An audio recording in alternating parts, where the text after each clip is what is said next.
All right, guys, so summary judgment documents have all been filed. Let me run you through it and what that means. So summary judgment is sort of like the trial before the trial.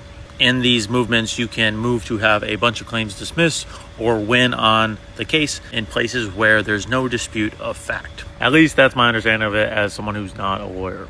And that's just what happened in our case recently.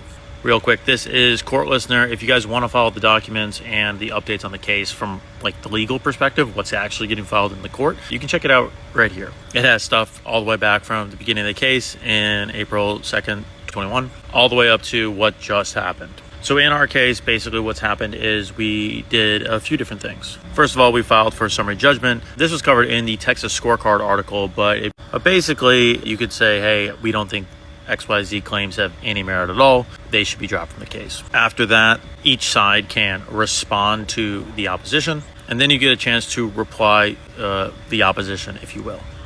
So it's basically like each side is doing 3 motions apiece. And that's just what's been filed in our case.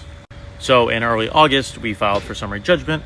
A couple weeks later, everybody did the responses and oppositions, and then just last week, everybody did the replies. I would say that this is like a pretty big milestone in the case so far. It's, one of the bigger ones before you go to trial. The next one is a hearing where the judge hears the arguments about summary judgment and makes a decision. And that is coming up on October 23rd. So we have just over a month left to go for that. So we're going to keep going, guys. It's day 1,632 of getting sued by Impossible Foods, and we're going to keep after it. I'll see you tomorrow.